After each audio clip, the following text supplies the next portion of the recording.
80% लोग ऐसे हैं जो कि एक हद तक मेहनत करते हैं और जब एक लेवल पे पहुंच जाते हैं जान के उनका गुजारा होना शुरू हो जाता है, उसके बाद वो मेहनत करना छोड़ देते हैं और वो फिर सिर्फ उतनी ही मेहनत करते हैं जितनी उनकी जॉब को रिक्वायरमेंट, और उनकी परफॉर्मेंस डिक्लाइन होना शुरू हो जाती है। ऐसे लोग जब कंपनी में किसी को एम्प्लॉई को फारिग करने का मौका आता है तो सबसे पहले ऐसे लोग जाते हैं, क्योंकि उनकी सैलरी आई होती है, एज उनकी बढ़ चुकी होती है, परफॉर्मेंस उनकी न्यू होती है, उनको सबसे पहले फारिग करके नीचे वाले बंदों को प्रमोट किया जाता है। सिर्फ 5% लोग ऐसे होते हैं जो कंटिन्यूस इंप्रूवमेंट करते रहते हैं, हर वक्त अपना माजी को देख के अपने प्रेजेंट को और फ्यूचर को इंप्रूव करते जाते हैं, और वही लोग होते हैं जो फ्यूचर को ओन करते हैं। उनका ही मुस्तकबिल होता है, उनकी दुनिया होती है, उनका एक कब्जा होता है जो कंटिन्यूसली इंप्रूव करता हुआ लगे रहते हैं। और जो बीच के बंदे होते हैं 15%, वो थोड़ी बहुत इंप्रूवमेंट करते हैं, लेकिन जो कंटिन्यूस इंप्रूवमेंट का मज़ा है उसका फ़ायदा ये होता है कि हर दिन आपके अंदर बेहतरी आती जाती है। अब इसके अंदर दो चीज़ें बड़ी इंपॉर्टेंट है। एक चीज़ ये कि आप क्या अपने काम जो आप जिसके अंदर आपको पैसे कमाने हैं उसके अंदर ही आप इंप्रूवमेंट करते जा रहे हो, या मल्टी डायमेंशन में आप इंप्रूवमेंट कर रहे हो। अगर आप एक चीज़ के अंदर इंप्रूवमेंट करते जा रहे हो तो वो सबसे पहला बेस्ट फार्मूला है अपने आप को बहुत आगे लेके जाने का।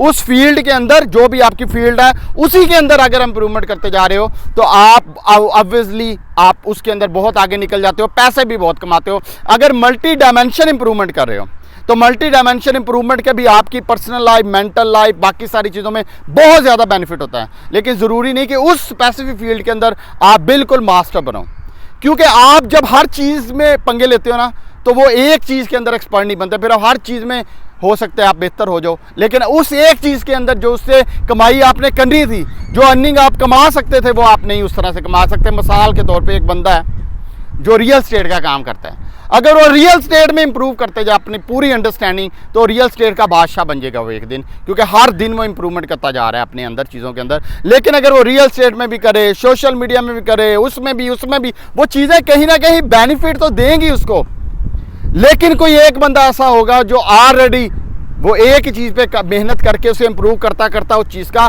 बादशाह बन गया। अब इसके अंदर भी दो चीज़ें हैं। एक ये है कि आप अपने फील्ड के अंदर, अपनी इंडस्ट्री के अंदर मल्टी डायमेंशनल चीज़ों पे काम करो और मल्टी डायमेंशनल इंप्रूवमेंट करते जाओ, वो भी बहुत अच्छी चीज़ है। उसके अंदर भी आप बहुत आगे निकल जाते हो, बल्कि बेस्ट हो जाता है, क्योंकि आपके डिफरेंट सेक्टर के अंदर आपकी चीज़ें बेहतर होती जा रही हैं और आप उसके किंग बन जाते हो।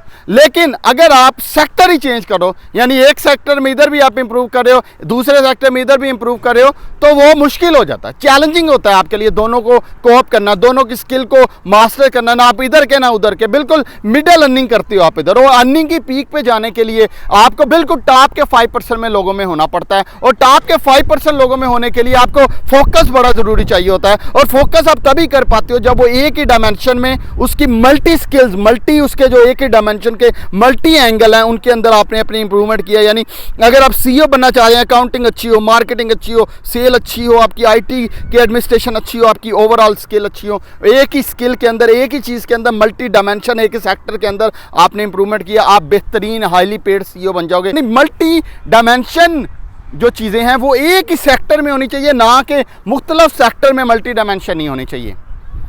क्यों? फिर आप अगर ऐसा करेंगे तो फिर आपका जो रिवॉर्ड है, जो पैसे आपको मिलेंगे, जो सैलरी मिलेगी या जो बिजनेस में आपकी तरक्की होगी, वो आपकी फिर एक हद तक आके रुक जाएगी।